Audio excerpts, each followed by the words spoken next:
That's what I like to hear. So, so, some of you may be wondering, why I'm posting this, and I'm going to review this green Scheter here. I've heard a lot of people online saying that even the low-line Schecters, even the cheapest ones, are so fucking great. Well, they are pretty good. I got to give Scheter points where it's due. This is a very fine guitar. However, I do have my complaints, and they are very, very, very obvious problems that Scheter has, at least when I bought this. I bought it from a reputable vendor. I bought it from Sweetwater. I have absolutely no doubt that Sweetwater would have reimbursed me if I would have wanted to call them, if I would have wanted to call them on their warranty. Got a great sales rep. Hey, Ed, out there. This is the deal. This guitar, although it is cool, and it is great. I mean, look at this thing. I haven't even taken, it's been about a year, I haven't taken the plastic off it. Sometimes it takes me 10 or 15, 20 years to take the plastic off it. It's on the back, too. Eventually, one day I'll get pissed off and take 5 minutes and just take it off. This is the deal. You can't just buy anything fucking new, apparently. Not even in America, and have it work the way it's supposed to. That's my problem with this guitar. I've spent more money on this guitar than I have spent on any of my other guitars because I refuse to spend thousands of dollars on something that the raw materials only cost a couple $100 for. Okay? That's just stupid. And if you're a millionaire and you don't have any limit on your resources, you want to pay $1,000, well, I guess it's more like $20,000 or whatever to get a title to a Lamborghini every year, then that's your choice. And I do love Lamborghinis. Nothing against them. Please don't sue me. I love Lamborghinis. I like Koenigsegg's a lot better because they're quicker. But I don't like to pay that much money just to register my car and to have insurance, which is legalized mafia. You have to pay it. They force you to pay it. If they don't, they throw you in jail or some shit. That's bogus. Okay? It's bogus that you get hit by somebody that doesn't have enough coverage or insurance, but it's bogus both ways now because you are required by law to have insurance. That's bullshit. And don't get me started on taxes. Don't get me started on taxes. 3-cent stamp tax, have a revolution. What did friggin' George Washington say about this shit? Half my check goes to taxes. And then they tax the taxes. See, this is tax return time. The first thing they ask you is how much tax you had on your return last year. Well, the return was a free loan, assholes. Okay? You already taxed me on that money. And it was extra that I paid into you and that you gave it back after you borrowed it for free. And now they want you to pay more taxes on it this year. That's like triple jeopardy. You already gave them a free loan. They already taxed you, and now they're going to tax you again. That's 3 times, my friend. Don't get me started on that shit. But I'm not here to review the government. I'm not here to review tax returns. I'm not here to say we should start a revolution. I'm here to say that some of these reviews on Scheter are misleading when they say that they're such a great guitar. And this is a great guitar now that I did what I did. So, without further ado, however you say it, let's go over the things I like. Let's start on a positive note. I don't want anybody to think I'm a dick. Oh, too late. Secret's out.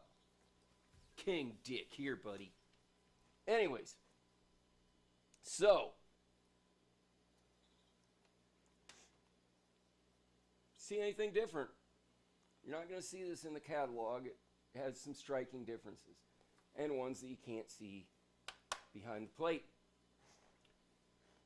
Okay, the first thing I like about this guitar is I didn't have to do any fretwork, really. I had to adjust the truss rod, down here I guess, and I had to adjust the action on the bridge. Excuse me. Acid reflux, man. I've been singing tonight. Anyways, so this bridge. I knew the bridge was going to be a pain in my ass probably as a Floyd Rose special. Now there is another guitar which I'll do a review on. Maybe I'll do some reviews on it this time. I don't know. But there's another guitar that sounds really good, and I love this guitar. It's a V. It's made by ESP. And it's a way better guitar. It cost me $550 new. Now the price has gone up since then because Alexi Leho died. But I got one of those 200 Vs when they first came out because they just looked killer. And it's the heaviest V that I've ever had. And this is one of the things I can give you as a takeaway. If you're going to get a guitar, get the heaviest one. Get the physically heaviest one you can because it's going to vibrate more and it's going to sound better. This whole thing about pickups, we'll get into that in a minute. What I like about this guitar, I love the neck. I didn't have to do any fret work on it. I'm kind of not super great about the truss rod being down here, but I can live with that. It's all right. It's easy to access. I'll give it that. Anyways, so that being said, I like that I didn't have to do any fretwork. I love that I didn't have to do any fretwork on it.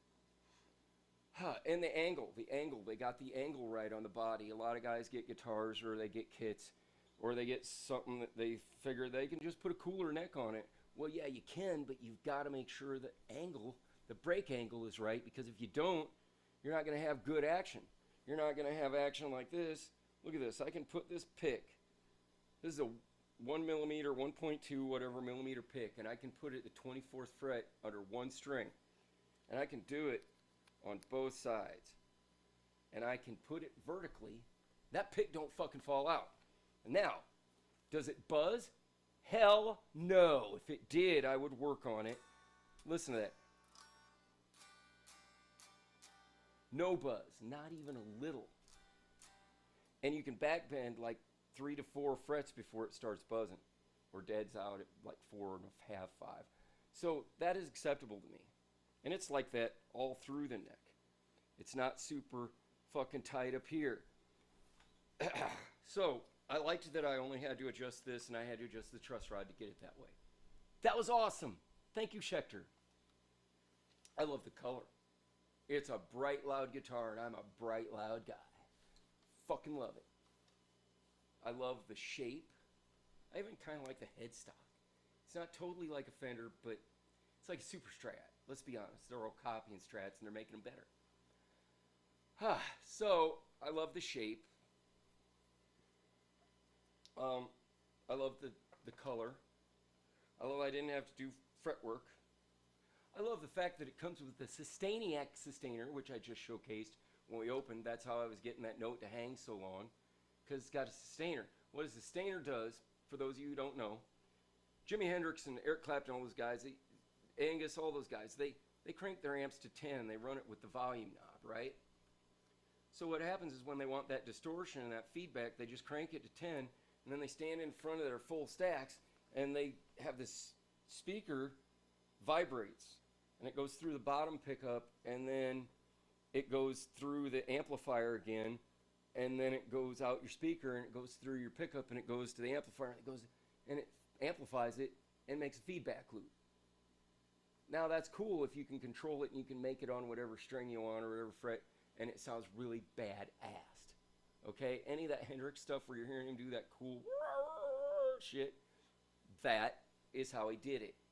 He may have done the showmanship up there humping the amps, but that's why they're up there. Is it's not just showmanship. They're making the guitar do stuff. Hendrix also, according to Billy Gibbons, he used to take the spring out of his 5-ray switch, and when he was shaking his guitar, he was making that toggle knob go between there, was switching the pickups and making it go in and out of different tones. So he was really an innovator.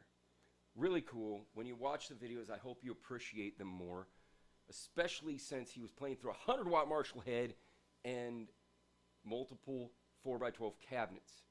Now, some people have posted videos, and they are absolutely right. The speaker is the most effective way to alter your tone. If you do not like your tone, for God's sake, get a Celestian. Yeah, you can get other brands. There are other brands that are good. I don't keep track of them all because I know what works, and it's a Celestian. And you got to get the big magnets, not those little magnets, because the little magnets are really high and they almost hurt your ears. You want the big fat magnets like on the greenbacks, the 30 watts, 35 watts. If you don't have the money for a greenback, you can save a couple bucks per speaker and you can get like a lower wattage speaker. Even a 40, 45 is better than an 80. And the reason why is because your spring is more taut in the higher RMS speakers. RMS is your resistance. So if you have a higher RMS, you can push it harder and it won't break as much. And that's great. But it doesn't give you the tones when you break it up. Hey, baby Edgar. Hi, girly. So anyways,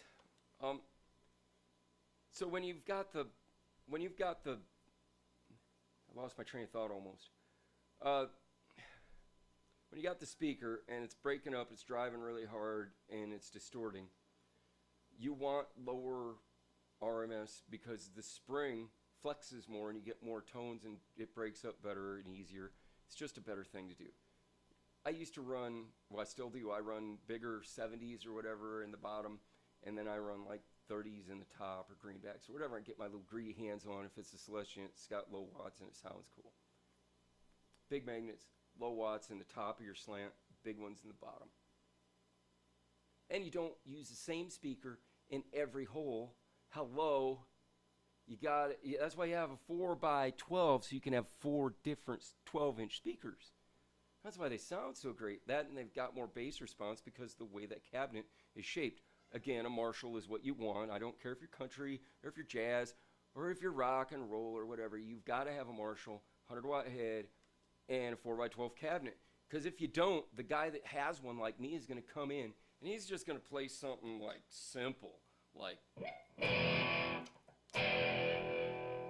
what the hell happened there? I think my battery's dying.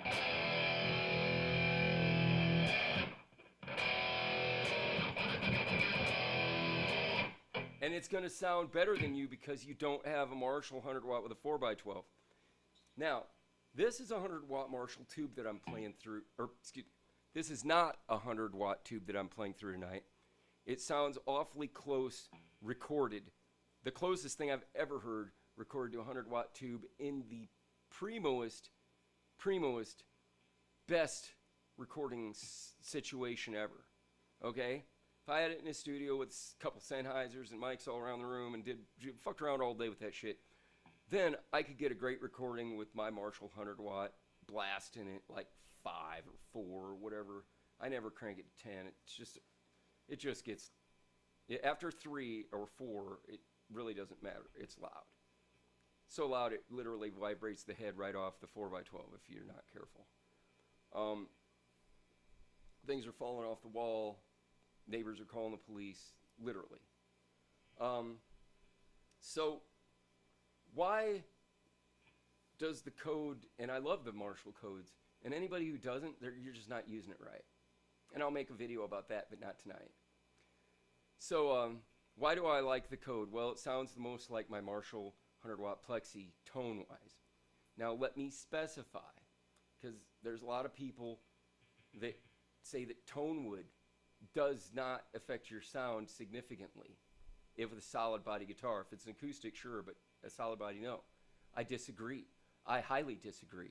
Again, Jimmy, Eric, Angus, Paul Stanley, Slash, all these guys, they crank that shit. I mean, tone wood, how you get your tone, how you get your sound, these pickups, they're magnets with wire wrapped around thousands of times around these little pins, and what happens is the string's drawn across it a couple millimeters away, and when you do that, when you hit it, it causes the string to vibrate. The string is metal. It vibrates back and forth across your pickups. It creates a magnetic distortion in the magnetic field, which then is basically electricity. It's electrons moving. It's a low-level sound or electricity vibration recording. It goes through your cord, in your amplifier. Amplifier amplifies it, goes out the speaker. The last thing between that tone and your ear, which is why it's so important to have a great speaker and a great cabinet, put a pin in that. We'll come back to it in a minute. So, yeah. So why would you think if your guitar vibrates differently, because it's made out of something different, that it wouldn't affect your tone significantly? Now, the only reason you would think that is because if you played at a volume like what I'm playing right now. This isn't loud. This is not anywhere near as loud as I'd have to play if I was playing with a live drummer. Drums are freaking ass loud. And that's why you watch these videos, the guys complaining saying, oh, tone wood don't matter. That's because they have drum shells and all sorts of things to control the loudness of the drums. But any great drummer is going to have a really loud acoustic set. He's not going to be smart like me and have a digital set that sounds probably better recorded. You know, and given live, if you have a tuned drum set, most drummers don't tune their drums. They should. Yes, drums are tunable. You should tune them, because if you don't, they're going to sound like shit. And you're going to have to put new heads on them all the time. But you could go virtual drums, and you never have to tune it. You just have to make sure your heads are as taut as you need them to play what you want to play. And they'd sound great recorded, and they'd sound great through big-ass PAs like I got. And you're never going to be able to compete with acoustic drums in a live situation with a big PA like I do. I'll set up 8 times faster, and I'll play 10 times louder, and I'll just have tones you won't. I mean, they've got it down to an art. It's not like guitar where they can't replicate it quite yet, but they can replicate drums really good. And you can even use digital cymbals, because you just mix in acoustic cymbals, and the variance with the acoustics between the acoustics and the solid state electric cymbal sounds, they'll fool your ear. I've been playing music forever, and when you put real cymbals, even 3 or 4 of them in with like 5 or whatever electric cymbals, and you play them together with each other, I mean, they blend. You're not going to notice. If you don't have acoustic cymbals, you'll just hear the same sample, and eventually your ear gets used to it, and it goes, oh, that's a sampled cymbal. It still sounds good, it's great, but it's a sample. You put a couple acoustics in there, now you can't pick it out. Another great pointer for those drummers in the crowd. All right, now, like I was saying, these tone woods, these guys that have the tube amps like what I got, now I'm just practicing, so I use my code. But when I do want to cut loose a little bit, or I want to frickin' play live, I would definitely, if the venue called for it, bring my 100-watt plexi with my 4x12 cabinets, and I would crank a whole stack. But this is the difference. You got audible tone that you hear. This is the way your body works. You got little hairs in your ear. They're not really hairs, but let's just call them hairs because they're like hairs. They live in your ear, and when things hit it, they vibrate. And it sends a signal to your brain, and it goes, oh, yeah, you're hearing shit, dude. And if the hairs don't work, if they're crushed, or if they're gummed up, or if you got a head cold or something, you're not going to hear things right, or you might not hear things at all. Yeah. Bad. So you want to not crush them. How do you crush them? Low end vibration. We'll get back to that sometime too. But these codes, they sound great tone-wise, what your ear hears. They sound a lot like a vintage plexi with a nice preamp and maybe a sonic maximizer in it and a whole bunch of speakers. They sound really good. However, it is not the same. And this is why. And I'm getting to the point, just stick with me. The reason why it does not sound the same is the same reason that tone woods make a difference when you play loudly. And I'm talking over 100 decibels, like 105, 110. That's what I like to practice at. If you go about 120, it's not fun anymore. It's too loud. If you got to practice that loud, usually you stand a ways back, 10, 15 feet back from your amplifier. All right? So when you're playing that loud, even if you're not right next to your amplifier, it's moving, especially a 100-watt tube Marshall with 4x12 Celestion big magnet speakers, cranked on like 3 or 4. That thing is moving so many vibrations that you cannot hear. The vibrations that you hear with your ears, yeah, that's what the tone is. That's what this code replicates excellently. But there's a whole other bunch of them that are higher and lower than what you can hear. And those 100-watt plexis, they amplify them. And they draw them out. And with those Celestion speakers, it's so cool. You can actually feel it. I remember years ago, I was like, got these nice headphones, my first real good set of headphones. Cans, and I'm like, they're wireless, and I'm like, I'm going to get this thing. It wasn't compressed wireless either. I know the difference. I got full wave wireless headphones, and I was like, yeah, this is going to rock. I'm not going to have the cops at my house anymore, because when I practice, I'm going to use my headphones. So I plugged it in and ran it direct from my preamp out to my board, and then I ran that into my headphone tower, and then that transmitted to my headphones, and I sat there and played, and I thought, yes, I got that tone, it matches. I shut the standby switch off on my Marshall, started playing, I'm like, it sucks. The hell, it sounds good, but it's not as good. I sat there with a beer after about an hour or two, just dicking with it, trying to get it to work. I'm like, why isn't it working? What am I missing? And then the light came on. I'd played guitar for decades. I had never thought of it before. It was the same tone in the can that I was hearing that my amplifier, my preamp, and everything was making. But when I turned that standby back on and the Marshall kicked in, it sounds better. Why? Well, because I'm mostly water, just like every other human being out there, and water vibrates. You vibrate with things. Even if you don't realize it, you vibrate. And so when these Marshalls are cranking out these vibrations, you actually feel the sound. And your brain interprets it. Now pay attention.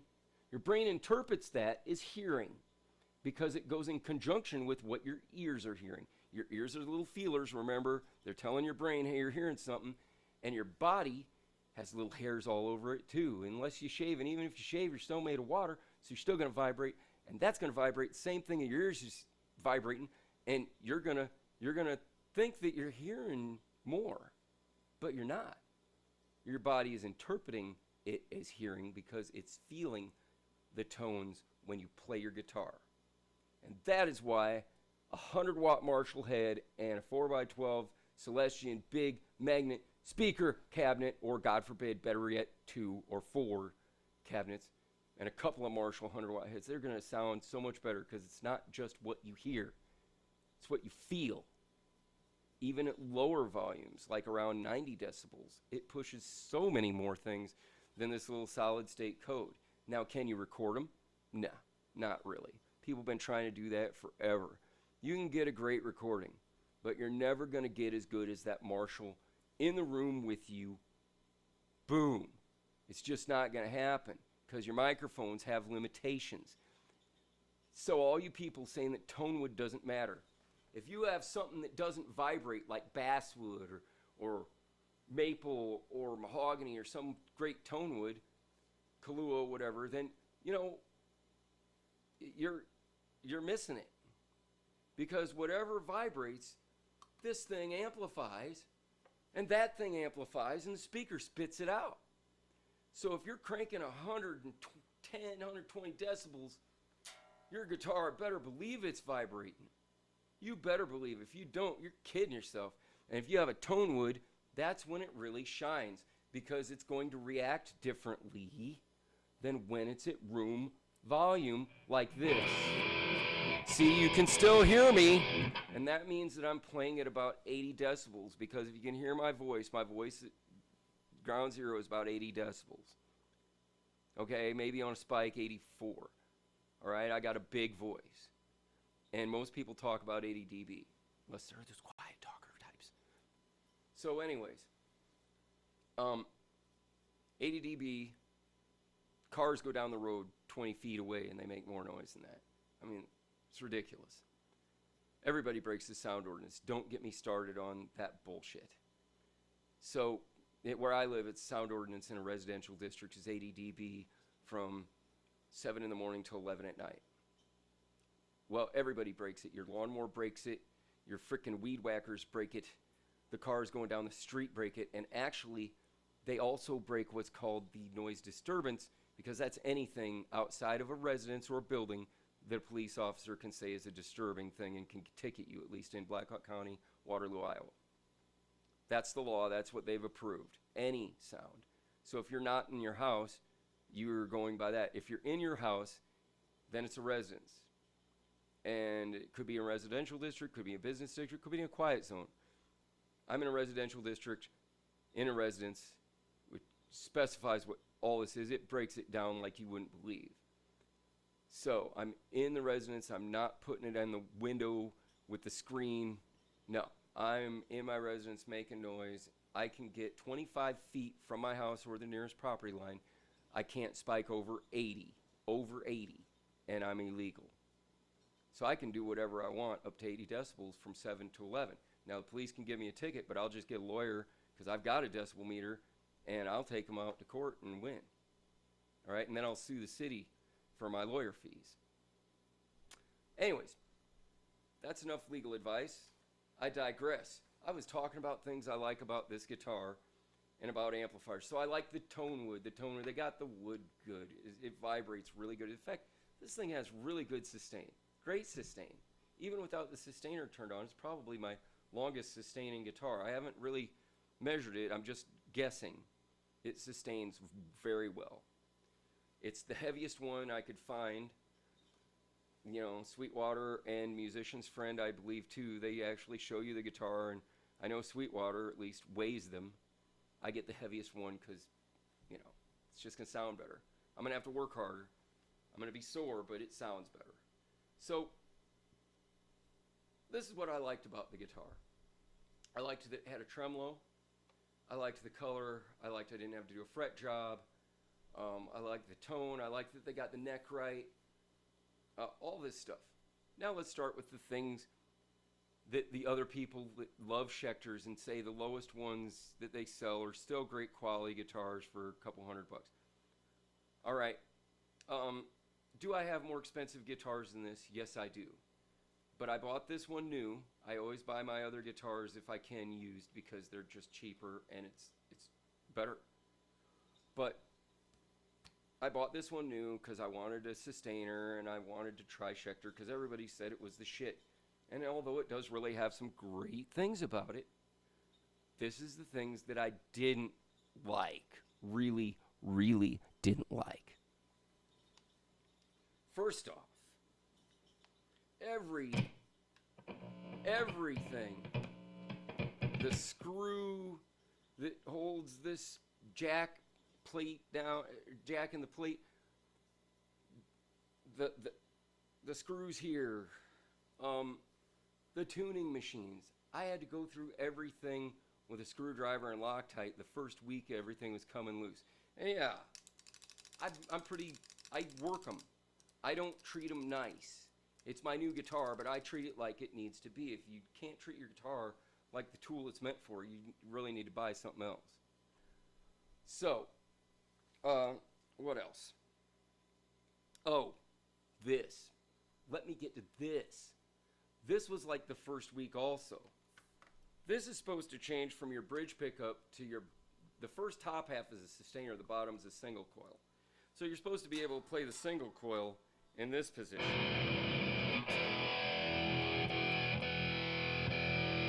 Oh, it decided to work.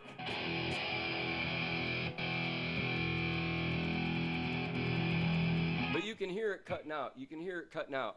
And eventually, if I play it, it's going to cut out because this is a cheap jack. The first week, I had to take it apart, and I don't remember what I did. I was messing with it. I probably squished something together or lubed it or whatever, got it to work again and put it back. But it's been a pain in my ass this whole time. So I'm going to have to upgrade to a Switchcraft. Kiss another $35 goodbye. Don't get me started on Switchcraft and how their quality has gone down while their price has gone up. Anyways, and Switchcraft, you make a great product. You do. You're charging way too much, and you're not giving us, well, number one, you don't give us the deep well nut anymore on the long throw switch. You should give us a flat and a deep well on every switch for $35. I think that would cover the cost of a 1 penny nut, maybe. Maybe I'm crazy. I don't know. So anyways, the switch was bad. Everything needed to be taken off, Loctited down, put back together, and adjusted for being solid. But now it's solid, okay, and it tunes, and the jack doesn't come loose. When this jack comes loose, it'll twist, and the wires will break, and then your wires aren't going to be long enough, and you're going to have to get new wires. You're going to have to solder. It's a big pain in the ass. I do this on all my guitars. I expected that, but I had to do it anyways. I expected that this is a Floyd Rose special, and I knew that Floyd Rose specials probably aren't so special, and I was right. The first string that broke, I went to change it, and this truck, I think it was the G string or the B string, it stripped. I didn't put hardly any pressure on it at all. It was cheap, soft metal from China. You know the thing is China? China has soft metal. If you get something with soft metal, replace it with hard metal from Japan or Germany. Some of the U.S. stuff has hard metal. A lot of the U.S. stuff has hard metal, but you got to watch out. Some guys are cheap. Just don't know what they're doing. So anyways, these didn't come on here. I had to upgrade those from Floyd Rose. Here's another tip.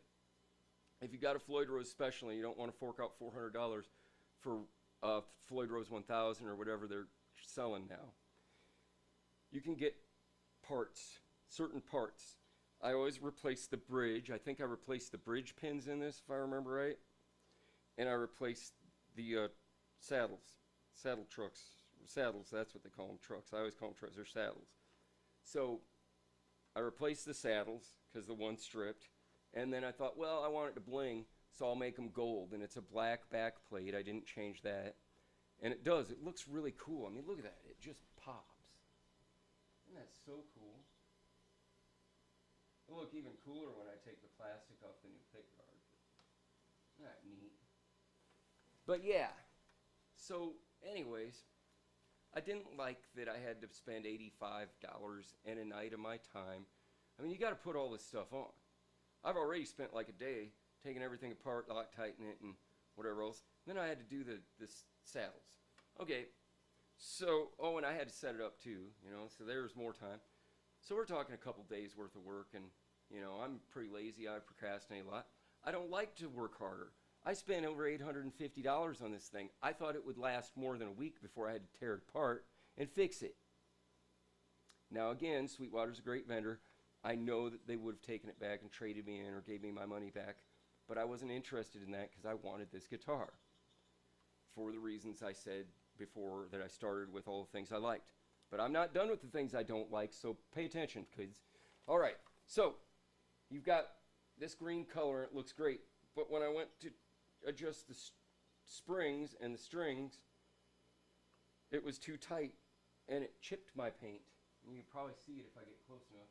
It chipped it in a couple of spots, so I had to take my files and grind the plastic plate down after I chipped several pieces of my nice green off the edge.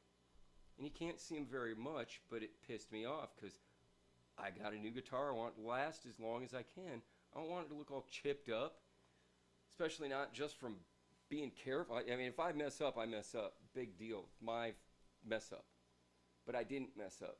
I just took off the plastic and it pulled this crap off because it was just ungodly tight tolerances. They should have done that from the factory. It's not on Sweetwater. It's on you, Scheter. And you're the guys that put a Floyd Rose special in there. There are Floyd Rose licensed that are great, like the Alexi Lehos 200s. Those are ESP licensed Floyd Rose, and they are awesome if you get the real Alexi Leho ESP one from a vendor, from a great vendor. Don't go to eBay because they will sell you a Chinese knockoff for the same price. I know, I found out. I know because I had my black one from Musician's Friend that was a real deal, and it's awesome. I got my white one because Musician's Friend didn't sell white ones anymore. I would have been better off to get a black one from Musician's Friend, sand that fucker down, paint it, and then put it back together.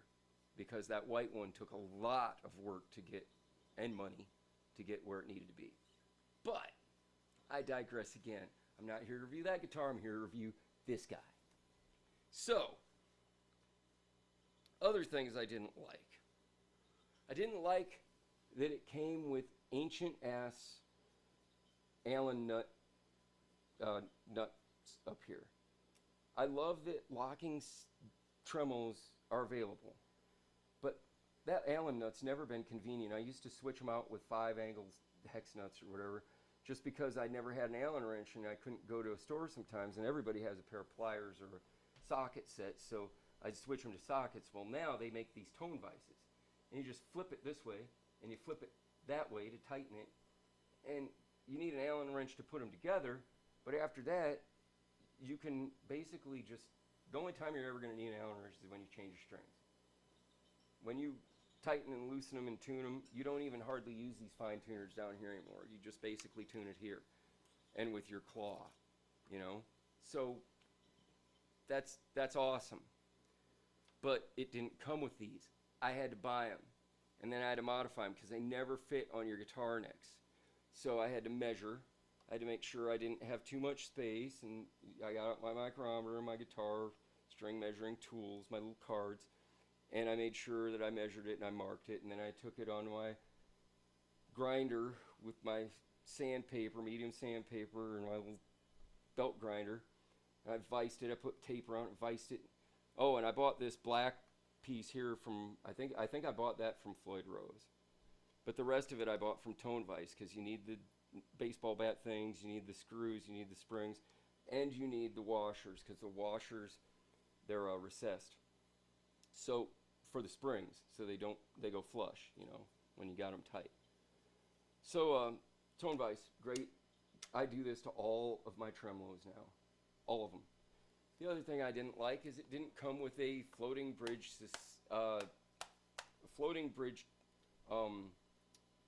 what do they call those? Stabilizer. So I had to get a floating bridge stabilizer, and I had to install it and set it up. There went another $30 or whatever it was, and a night of my time. This took a night of my time too. I mean, you see where I'm going with this. I spent $850 on the thing, and I have to modify it significantly to make it do what it needs to do. Why can't I just buy something and have it work like it's supposed to, with minimal adjustments? So, this is where I'm at with the whole thing. I love the tone. I mean, you hear that tone? It's just...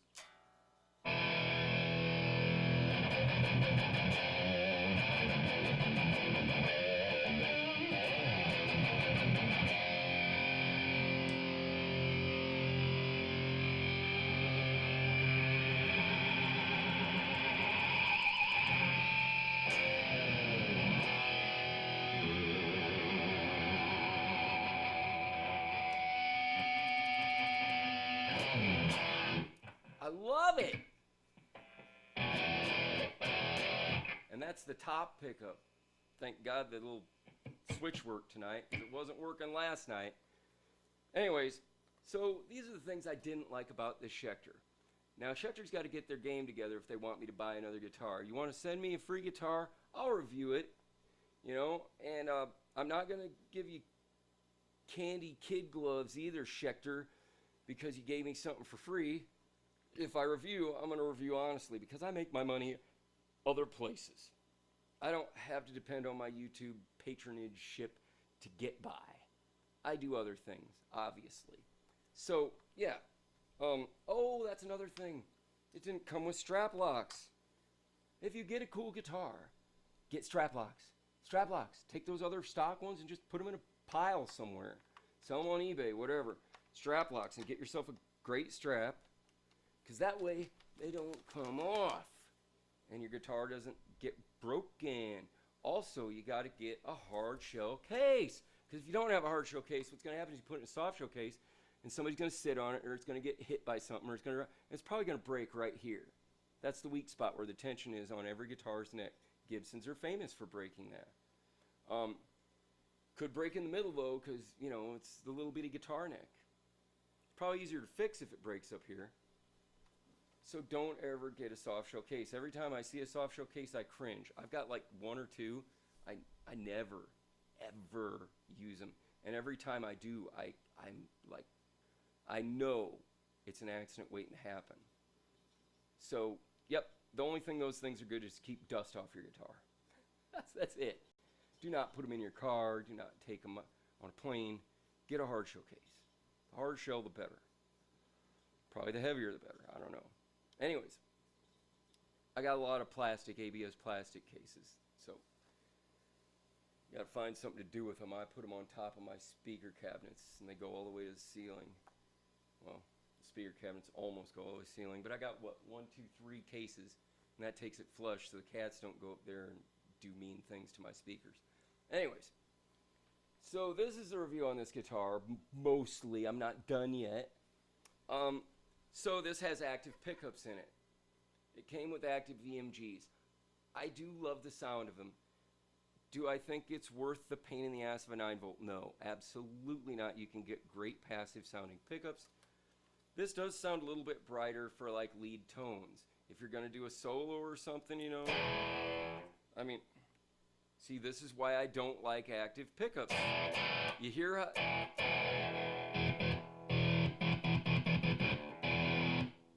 That's because the battery's dying. Yes.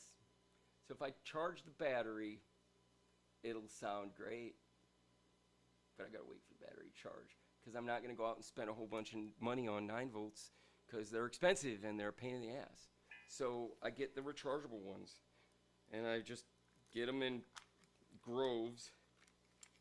And then when I've got something like this, just take them out. They're like, what, 20 bucks or something like that at Menards now. I mean, it's ridiculous. Hey, Menards, you could pay me for giving you a plug here. Your rechargeable batteries at Menards. Spend all your money at Menards. Oh, that's how, every time I hear that song, that's what I'm telling myself in my head. Spend all your money at Menards. Ah. So that's what I do. Might as well just give them my check. So anyways, those are my complaints about that guitar. Again, it sounds great. Excuse me while I charge my 9 volts.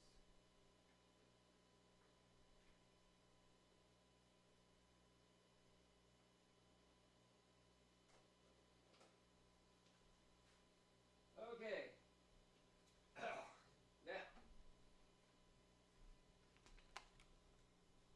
back to this guy. This is the Alexi Leho 200.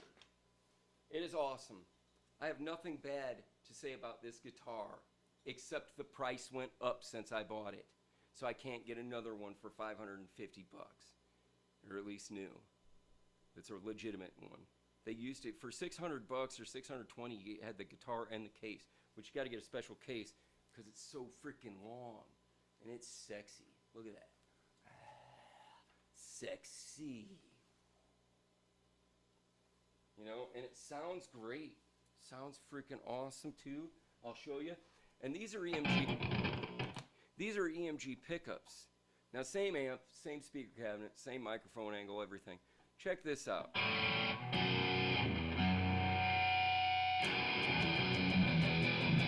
Helps if I got the other one detuned.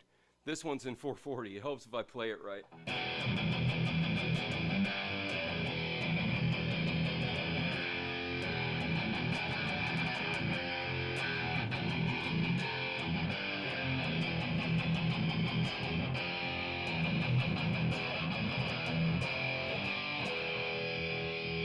Now you will notice these aren't active and it's got a little bit of that brightness gone. This is what I can tell you. If you have one of those Marshall 100-watt tube amps, they've got 2 volume knobs on them. One is your high, blisteringly ouch, 2 trebly high channel. The other one is your low channel. So what smart people do is they take one input and put it in low, and they put one input and put it in high. Excuse me. That's the reflex again. So then they take the high knob and they adjust it to, like, mine's on like 1 right now, and then they take the low knob and adjust it to somewhere around the same. And then you get a blend, and you just put that low one just a little bit and the high one just, and you get it to where it sounds good to your ear, right? And it still breaks through. The code sounds a lot like the Marshall. I've already talked about that. The 100-watt tube, the little code transistor, sounds a lot like it. It's way cheaper to run. It's more reliable. You can get them all over the place. That's why I like to use them when I practice most days. And I love them when I record, because you go USB and you don't have any crosstalk in it. It sounds awesome. It's not like a direct in. It's it's got an emulator. It sounds great. So the thing is that this guitar has more of a muddier, bassier tone because it's got that, some of the reason. I mean, it's a totally different guitar. It's tuned differently. It's got thicker strings. All those things make a difference. I've got like a tens on this. I've got Zakk Wylde what is it? GHS Zakk Wylde signature boomers on this right now.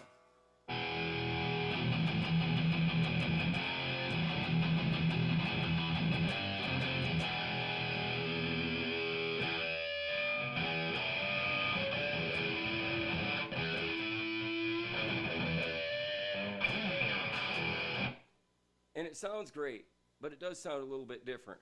And part of that's the strings. Part of that is that I've got this tuned to 440, and that one's tuned to a straight 440, but with the D string on the low E. It goes all the way down to D. So you can play that Pantera stuff. This is the thing. You know, I could get really close, if not the same tone, if I just cranked my mids and highs up. But yeah, using the same amp, the same speakers, the same power amp and whatever, it's going to sound a little flatter.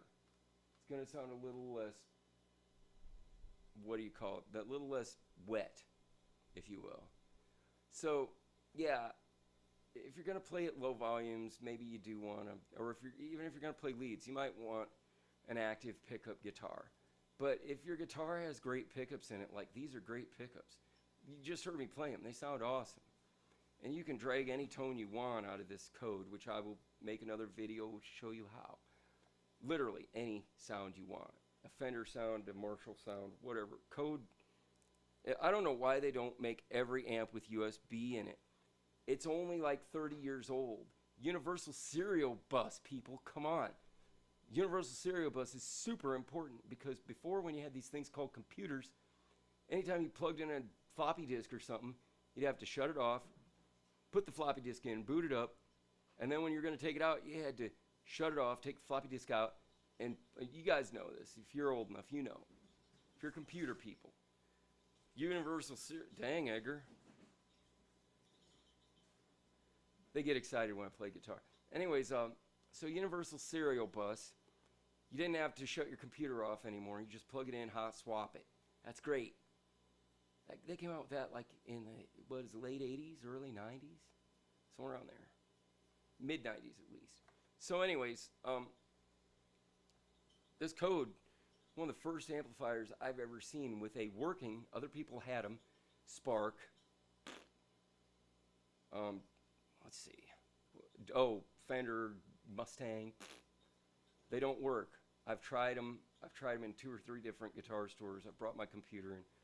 They just don't work like they're supposed to. The Spark I did get to work. My buddy's got one. Hey, Ryan. Shout out. And it does sound good, but when you go to use a USB, I don't know if I just did it wrong. It wasn't very intuitive. And I did get it to sound, but it didn't sound good. This Marshall code, I've got the 25, I've got the 50 watt, I've got the 100 watt. They all impeccably work with the USB. Super important. I'll go into that in another video. But I digress. This guitar cost me over $300 less. And it's better. I didn't have to do shit to this thing except put tone vices on and the bridge stabilizer, which again, nobody comes equipped with those. Welcome to the, 2024, and people haven't figured it out yet. If you got a floating bridge, you might want to put a spring-loaded stabilizer in the back. Just maybe, you know. Anyways, and some tone vices so you don't have to use your Allen nuts all the time, your Allen wrenches. Screw that. So, that's the only things I did with this guitar other than a setup. I set it up, of course. I changed the strings to put on my GHS boomers, which I just love. GHS, you give me free shit, man. You pay me. Anyways, they didn't pay me to say that. I wish they did. So, who's some other people I could plug as long as I'm looking for money? Oh, Diodario. Anybody who tells you to take your snark off, that's because they want to steal it. or they want to see you lose it. You know, what happens when you lose your snark? Well, you can't tune anymore, and you can't play as good as they can because they got theirs, which maybe was your old one. So what I do is I got these little Diodaros. You can't even see it. Look at that. Can you even see it's there from the front? Barely. But from the back, I can turn it on, and I can tune my guitar, because this is the angle that I'm kind of seeing. You see that? I can see that, and you can't, but I can. I can look at it like this, and I can see that I'm a little flat. Oh, but that's okay, because I can just do this. Oh, now I'm in tune. A string's in tune. D string's a little off. G's are good. B's a little off. There we go.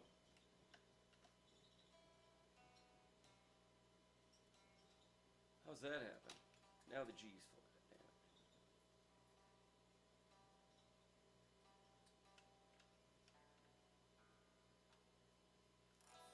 Now I'm in tune. Boom.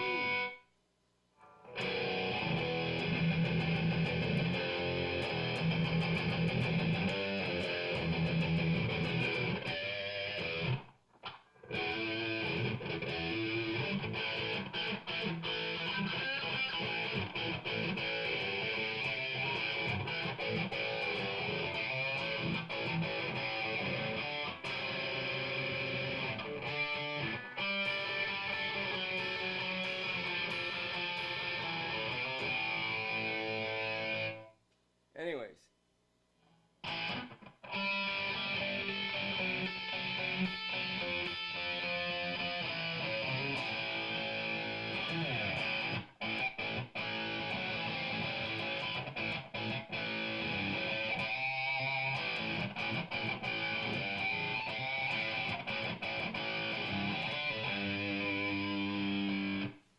So, like I said, it sounds great.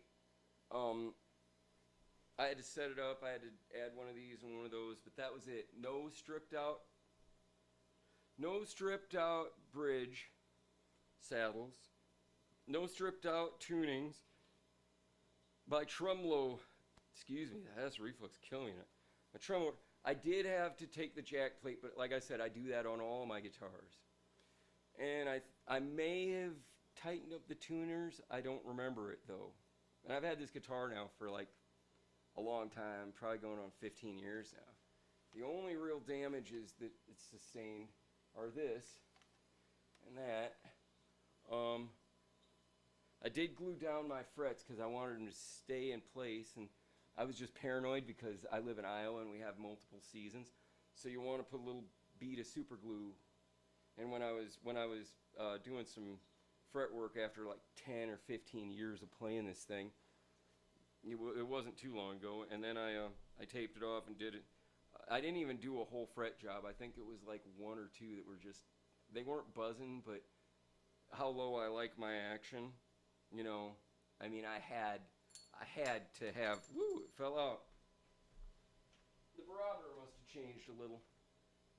But, yep, and that's how you can tell the barometer changed. It's either too tight or too loose. And this is like a millimeter, 1.2 pick, whatever it is. I like my strings about a little less than a millimeter from the fretboard, and that's all the way across. You want them in a nice straight line. But again, I'll review this guitar some other video. I was just reviewing that Scheter EMG passives in this one, EMG's active in the green one. I'd love to A and B it more for you, but like I said, one of the things I don't like is that the active pickups take 9-volt batteries, and mine are dead now, so they're charging. Going to be a couple hours before I plug them in again, and then they'll last for a couple weeks, and then they'll go dead again, and then I got to charge them. Kind of inconvenient. If I didn't have 20 guitars, it would be super inconvenient. Mike Lewis, somewhere out there, all of his guitars, he loves EMG 81s, I think it was, 80s, 81s. Help me, Mike, if you're out there listening. Shout out to him. He's always had a great tone.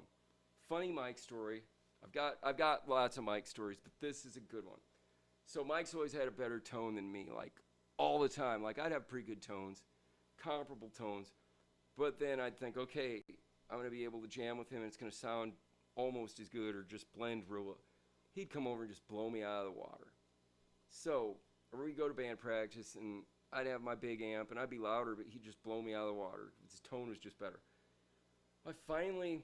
He was going through a lot of gear, and me and him had been living together because our girlfriends broke up with us, and he moved into my spare room. So we're buying gear. I'm buying gear, he's buying gear, and we're checking out each other's gear and stuff. And just, it was totally cool for guitar players. If you ever have a chance to move in with another guitar player or musician at all, do it, as long as they don't steal. Mike was a great guy. He never stole. He never broke anything. Well, hardly ever broke anything. He was a great guy. Really, he was. He is. And one of my best friends ever, if not the best friend. And anyways, so it was great living together, and he was bringing over all these guitars and amplifiers. I came home one night, and he had a Marshall 100-watt head with a full stack of greenbacks. I was like, oh, dude, I want this so bad. And he got it such a great price. And then he got rid of it, much to my protest. I didn't know, or I would have freaking bought it from you. But yeah, I don't know whatever happened to those cabinets in that head. I think Craig Erickson has got it. I coughed the bad taste out of my mouth. Anyways, so I'll talk more about that amp some other time, because it really is a sad, sad story how that amp did not wind up in a rocker's hands like me or Mike. It's really sad. Anyways, so Mike had it, and we both loved that amp. But then Mike did what he did, and he traded it.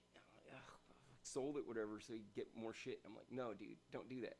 So Mike comes over to my house. The funny story, he comes over to my house, and he hadn't been over for a while. We weren't living in the same place anymore, and he comes over to the place one day, and he's walking through the front door, and I'm playing guitar, and come on in. And he stops in the middle of his sentence. He's talking about some shit with me. He stops. He's like, what did you do?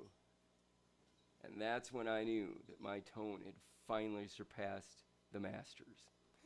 Guitar players were always looking for the best tone. He's like, what did you do? I'm like, what do you mean, what did I do? He's like, well, sounds like I'm standing in front of your amplifier, but I'm over here, and it sounds great. And then I came across the room, and it sounded just the same. And I'm in front of your amp with you, and it sounds great. So everywhere you go in the room, it sounds awesome. What are you using for a preamp? Oh my God. And I explained to him, I'm using these speakers, I'm using this preamp. And it was a preamp that he got rid of, by the way. He didn't like it. He tried it for a couple days, took it back, traded it on something else. I heard it, and I knew its potential, and I went back and bought that same one. I went up to Cedar Rapids and bought it from Craig Erickson. Big mistake. I do not recommend buying anything from Music Loft or whatever they call it up there, which I'll go into that in another video.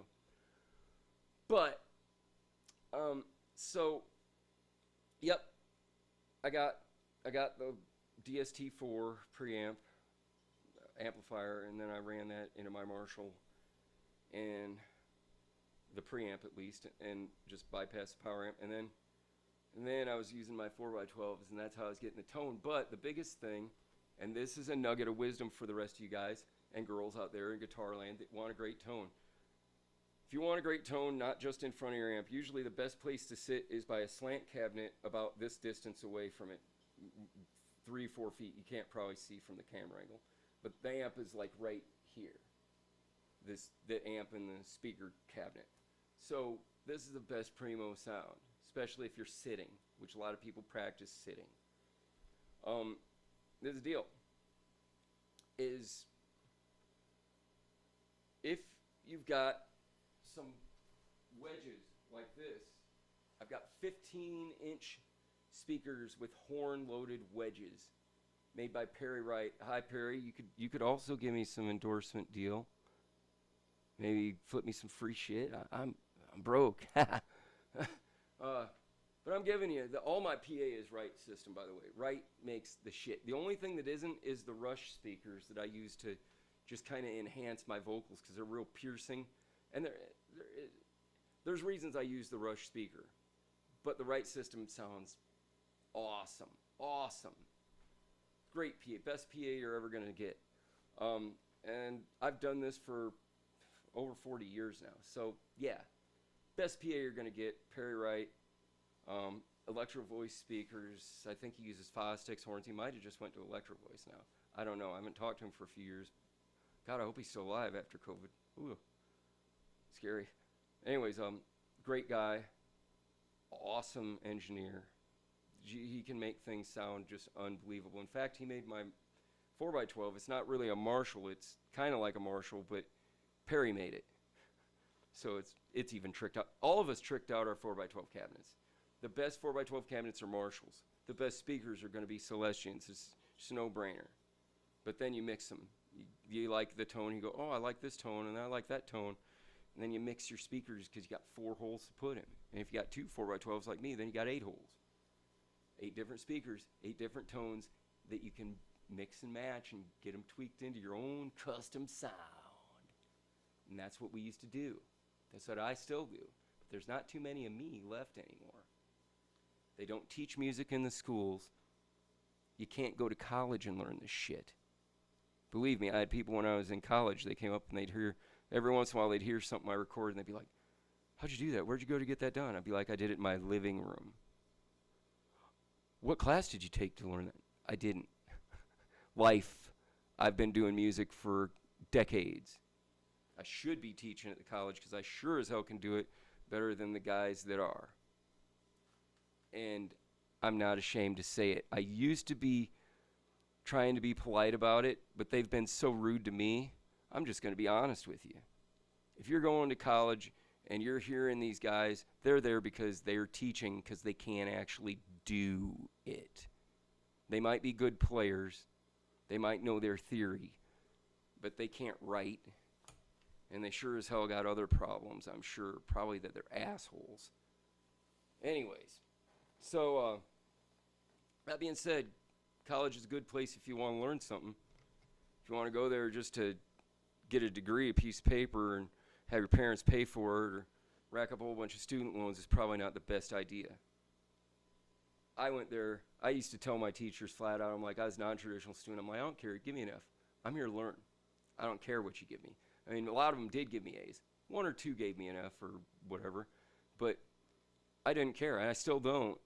I learned a lot of stuff, even off the people that didn't like me and failed me because they hated me, which there was 1 or 2 of those guys. Greg Steffen, fucking prick. Oh, did that come out? We'll go over that. I'll make a video about him sometime. If you get Greg Steffen, if he's even teaching, he shouldn't be allowed to teach. He is a douchebag. But if you get him, be aware, he singles at least 1 or 2 people out every semester just to purposely fail because he doesn't like you. He does it every year. I've known other guys who passed his class, and they told me, oh, yeah, that was the sacrificial lamb guy that year. So, anyways, avoid him. He takes literally 3 days telling you what a prick he is, all of his little rules. Anytime you get a teacher that does that, if you're going to take that, just quit while you're behind. Withdraw. But I wanted to learn something, and I did. I learned everything that I could before the last day of the semester came up, and I canceled that class, and he didn't get to fail me because I knew he was going to because he's a dick. And if you're out there, Greg Steffen, I will stick it to you someday if I live long enough and you live long enough. I will get you back. Maybe not even, but I will get you back for not just for me, but for all of us that you fucked over through the years. It's my promise. I remember shit a long time. Anyways, sorry, don't mean to sound cryptic, but back to guitars. Where do I go with this? College, guitars, I'm kind of all over the place tonight. Sorry. Not really. But this is made out of a great tone. It's basswood. It's got a maple neck. This is the thing I don't like about guitars nowadays is they always make them with the wood. Why would you not paint this black? Why would you not paint that one green? It would match. Or at least some of it with some, maybe a stripe of wood or something. When I do this, when I finish this thing, which I will get around to eventually, I'm going to make it look even cooler. Because I'm going to paint the neck black, or at least most of it. It's just stupid that they don't match guitars better. I don't know why they just leave. This laziness. It's laziness. They say, oh, it's to play faster. Oh, yeah. No, it's just you being lazy and not making the whole guitar as beautiful as you made this. This is a little scratched up for me playing it. I got a little bit of super glue up here somewhere. But when I do refinish it, it'll be perfect again. And then I'm going to fix the neck to look cool. Anyways, those are my... like I said, I always complain about things because nothing's ever perfect unless you make it yourself. And even then, you're probably going to find something wrong with it. But the Schechter had a lot more things that were obviously wrong that broke a week out. Maybe a couple days out for some of it. This thing, volume knob still works. This is an EMG licensed tremolo. I thought I'd have to replace parts. I never did. Great guitar. If you get a chance, pick one up. Doesn't matter that they don't have active pickups. They sound great. So like I was saying, and strap locks. Had to put strap locks on. So strap locks, tone vise, bridge stabilizer. That's the only thing I really added to this other than Loctiting things.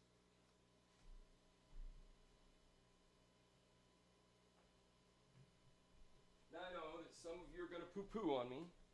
Some of you are going to say, well, James, you judged it pretty harsh because you said the DMG, or the ESP was really good, and the Schechter was really bad, and, you know, that your Schechter,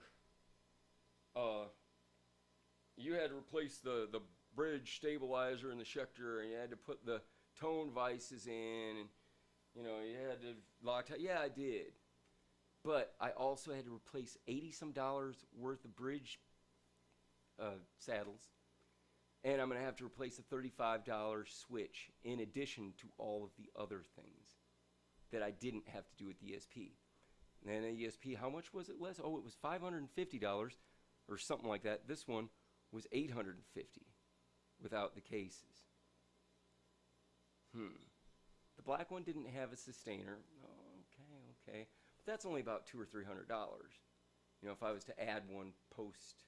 And that's the cool thing about the Schechter. It did come with one stock, so I didn't have to deal with their ancient website at Sustainiac.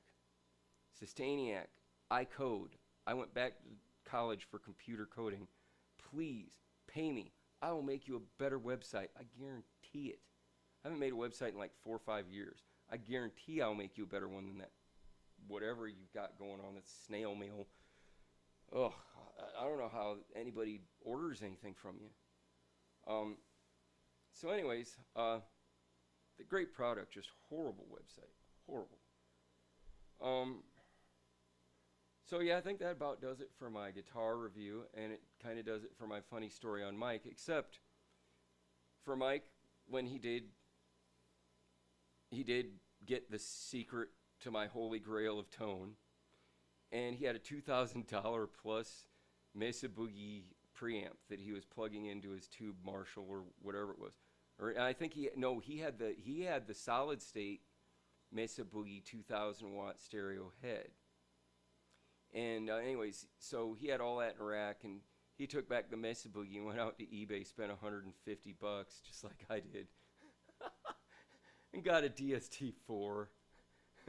I mean, you know, I used DST-4, and I buy these DST. I shouldn't even say this because now they're going to go up.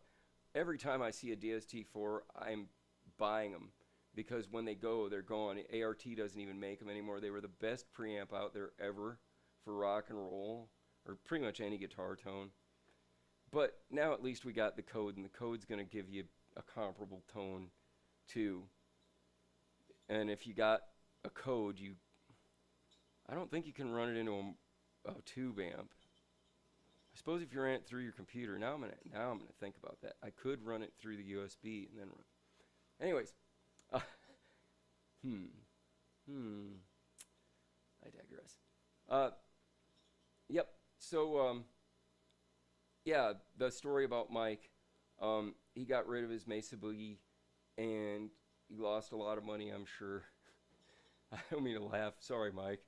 Yeah, he traded it probably at a big loss, and then got one of these little DST-4s and plugged that in, and it sounded awesome. just like I knew it would. And his Mesa Boogie sounded great too.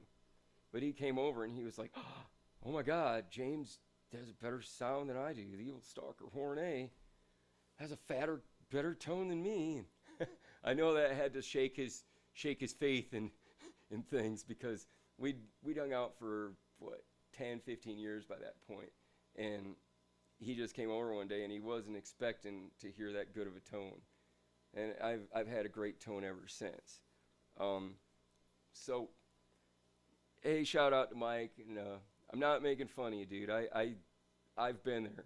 How many times I thought I had a great tone, and you'd come over, and I'm like, damn it. Gah. Mine sounds like dog shit. So, now we both got great tones. Somewhere along the line, I figured out that I could hit notes singing that other people couldn't. And people wanted to hear me sing more than they wanted to hear me play guitar. So I play guitar in the background, and I record and I write. But when I go out live, you're probably going to hear me sing, just because a lot of people can't do the shit I do. And you do what you're good at. If you're Michael Jordan and you like to play baseball, but you're better at basketball, you better go get that money and then do what you like to do on your day off. Or maybe you just don't take a day off. Maybe you do both. That's what I've been doing for the last 30, 40 years. So anyways, point being said is that Scheter guitars are really good. I'm not going to deny it. But they're not as good as some of these people that would have you believe that you could go out and spend $300 or $400 or $850 like I did on one and expect it to not need work.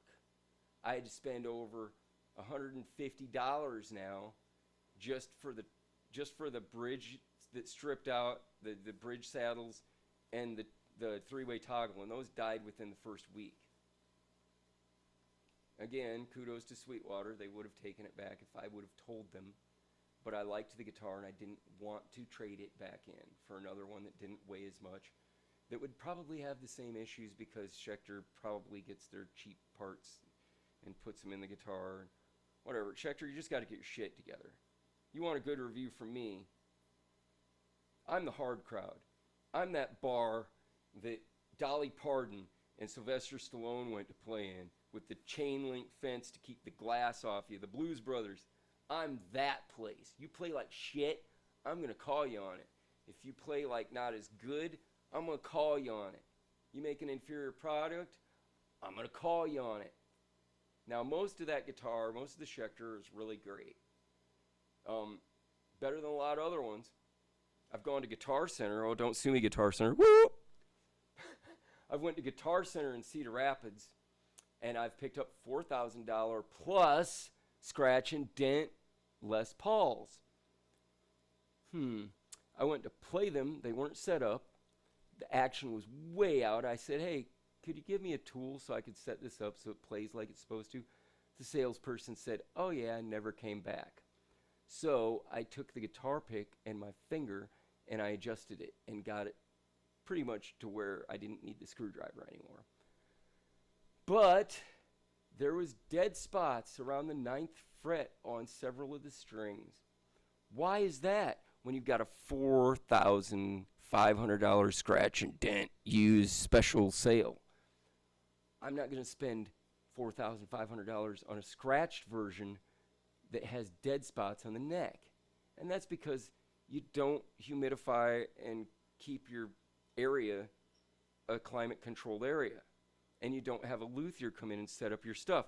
Here's the other thing about Guitar Center in Cedar Rapids. If Guitar Center gods out there somewhere listening, I went in and gave them my phone number on 2 different occasions. I told them I wasn't going to do all of their guitars. I did not want a 9-to-5 job because I've already got enough money to where it's not in my best interest to go work for peanuts for them. Okay, they live all the way in Cedar. That's a 70, 80-mile drive. I'm not doing that every day. But I did tell them that I would do piecework.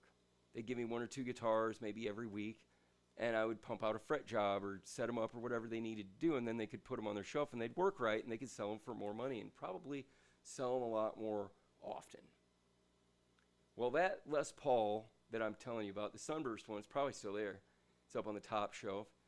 But that thing they marked down because it had a couple small scratches and dings in it, and it was there for over a year. Over a year. Nobody bought this thing. And obviously, because it doesn't work right, it's a tool that you're going to need to mess with and put money into. If I'm putting $4,500 into something, I want it to work. Make sense? If I go up to somebody and say, hey, I don't want a full-time job, but I could help you sell more of your guitars, you know, you could just pay me a little bit of money for the piecework, and then you could make it back when you sell the guitars more. You're going to sell them for more money. You're going to sell them more often. People are going to come back to your store because this is where you get the great guitars, not just the everywhere guitars, right? No, they didn't call me. Didn't email me. Nothing. Sold me a switch that didn't work. Told them I wanted a Les Paul long throw switchcraft toggle, and they sold me one without a deep well nut. Oops. And I should have caught that. I take part of the blame. But when I specifically ask for a Les Paul long throw switchcraft guy and the salesperson doesn't know what they're doing, admittedly so, I'm not going to want to shop there very much, especially when I spent $35 plus on this thing. It's ridiculous. Switchcraft, get your stuff together. Guitar Center, get your stuff together. Yeah, I'm trying to think if there's anything else I wanted to hit in this little video. It's been over, what, an hour now, hour and 17 minutes.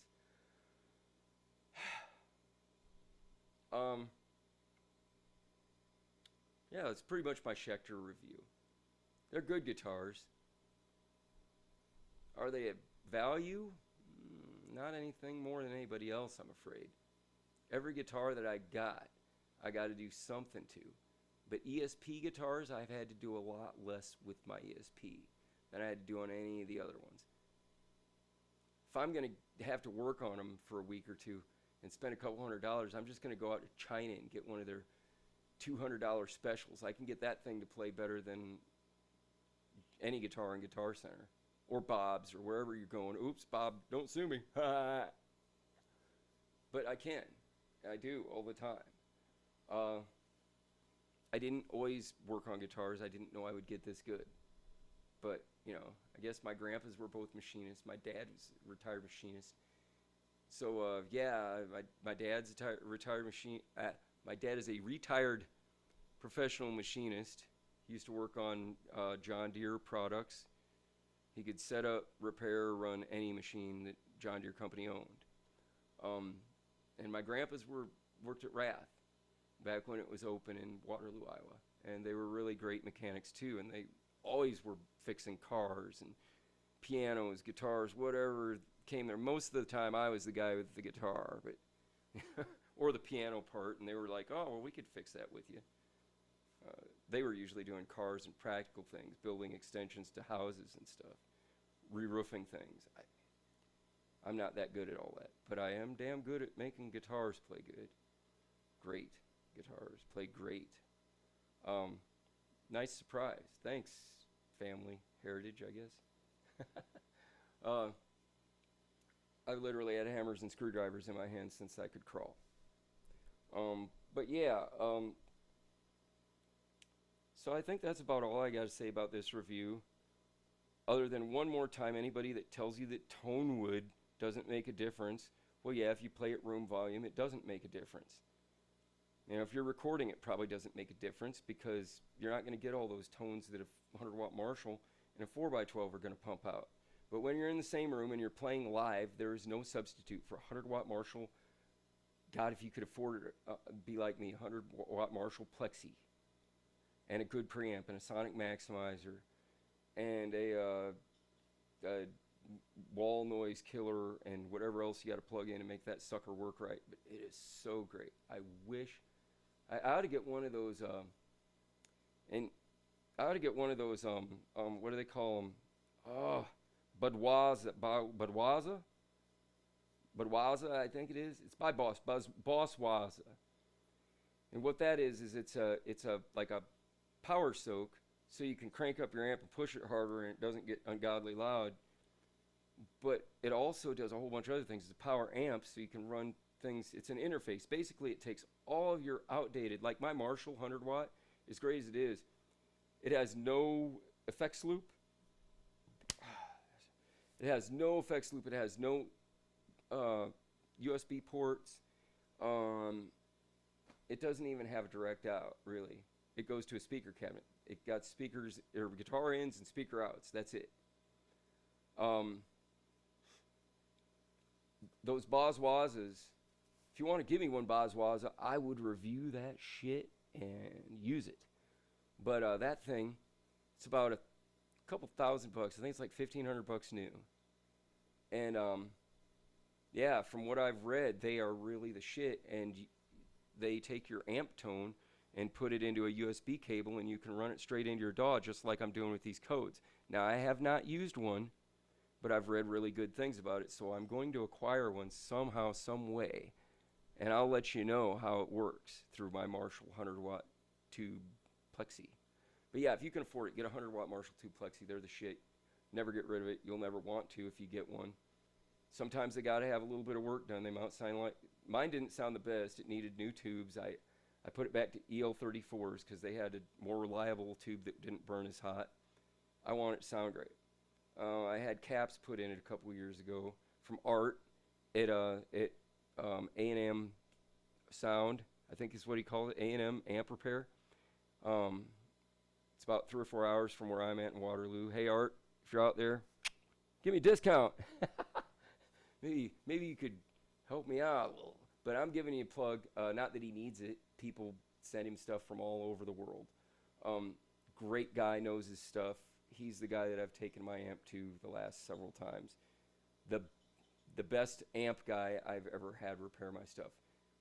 Perry Wright also repaired my amp once, thank God, when a certain other local person who will remain nameless messed it up and stole parts off of it. Thank God he didn't steal anything too valuable. He stole the volume pots. What the fuck's wrong with people? Volume pots do nothing for your tone. He was trying to say that they were really hot and they made whatever. And the reason I know that is because Mike told me, but that's another story. Anyways, I digress.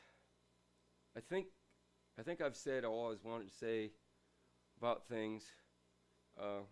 Marshall 4x12 with different speakers, a Marshall 100 watt tube head. It's friggin' awesome sound. Yeah, you gotta get some other stuff to run through it, like preamps and whatever. But whatever. It's a great way to go. Schechter guitar is a good route to go, but ESP is probably going to be better if you don't want to spend a couple $100 to get it right out of the door. You're still going to spend $100 because you got to buy strap locks. There's $50 and $35 at least, and then you got to buy the stabilizer. There's at least $10 or $20, maybe $50, and then you got to buy the tone vices, and then you got to modify them and put them on. So you're up to about $100, $150 even if you get a great ESP. But you've spent several $100 less than you did on the Schechter, so wiggle room. Hell, I could still take my wife out to dinner twice or 3 times with getting another ESP, even with the price increase, and doing my modification to it. So, compared to buying one Schechter and then having to dump another couple $100 into the shredder. So, yep. Just to recap, if anybody that I've said good things about tonight, there's only like 1 or 2 of them. I know I've said good things about Schechter too. I've said good things about all of them. But hopefully they don't hate me for giving an honest opinion, an honest review. And if anybody wants to give me stuff to review or stuff, just hit me up in the comments and I can give you my personal info.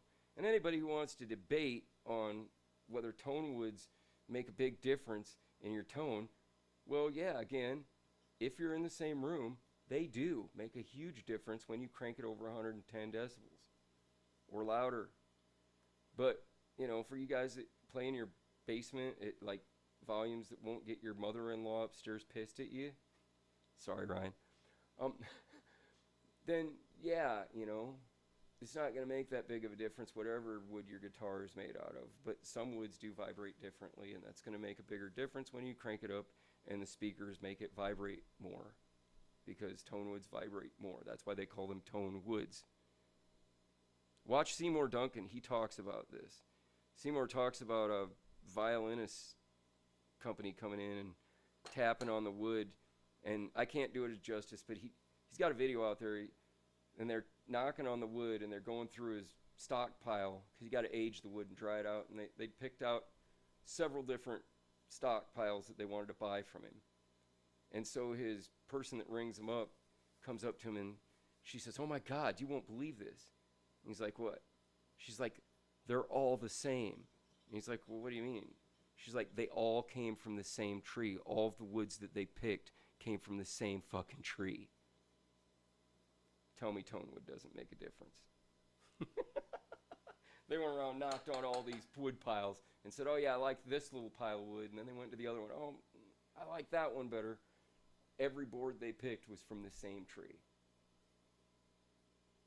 Tone woods do make a difference. And you're going to say, yeah, they're making violins, James. You're making solid body guitars. It's not going to make as big. Well, it's not going to make as big a difference, but when you crank that shit up, you're going to hear a difference. And even if you don't hear it, you're going to feel the difference, because live, your guitar makes sounds that you can't get in these microphones. Even if you got a Sennheiser or an Audio-Technica or whatever great Shure that you've made. You know, these Rhodes, these great Rhodes. I love this Rhodes. It's great. I could fart sideways and I could hear it. I hear ice. When I do takes of my vocals, I hear the ice in my glass when I take a sip, because it's bumping. It is a great microphone, but it's not going to record everything this Marshall 100-watt tube amp with some 4x12 pumps out.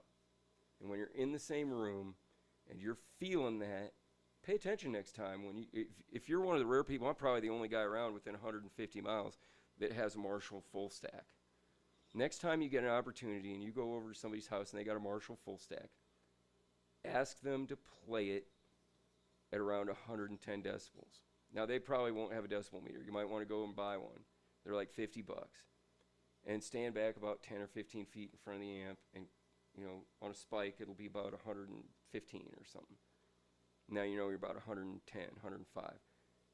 You'll be amazed at how thick and loud that sound is. There's other things that maybe are louder technically, but the thickness of that is just, it's so impressive. It's the best amp out. I don't care if it's country, jazz, rock and roll. Best amps, period, Marshall tube. And if you're listening, Marshall, why the fuck don't you put a USB in all of your amps? I have not seen one tube amp with a USB in it. Why not? I got to go out and spend $1,500 on a Boswaza because my Marshall doesn't have one. Which I know my Marshall's classic and the technology wasn't there, but it's there now. You're making new tube amps. Why don't you put a USB in your damn tube amps? I just don't understand it. Oh, we want our shit to look like it's from the caveman days. Well, put a dust cover over it or something. I don't know. Don't put it on the top. That's the one thing you got wrong with the 25 and the 50s. Yeah, I mean, you got to put it somewhere. I suppose the top's as good as any place, but I'm always paranoid dust and shit's going to get in there and mess it up. So, cat hair. I wonder where cat hair would come from. It's not like I have little furry cats all over the place. You'll notice my stylish tarp over the face of my power amps. Yeah, that's another video. But anyways,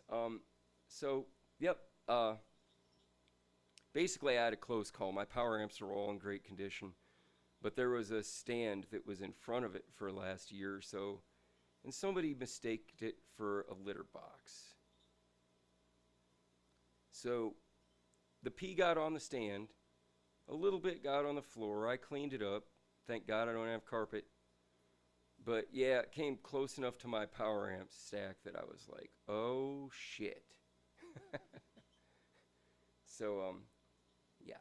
So I put covers over the face of it so that if somebody pees, it will not get on my expensive power amp racks. That being said, I don't think they're going to. I think they just honestly confused the stand because you had to walk in the stand in it. I think they thought it was a litter box because there was a top and the bottom. Whatever. Problem solved, hopefully. Anyways, I hope you guys enjoyed my little talk and my fireside chat and my review on the Scheter and my little nuggets of wisdom on how to get better sounds from your guitars. I'm here all the time. Drop me a line.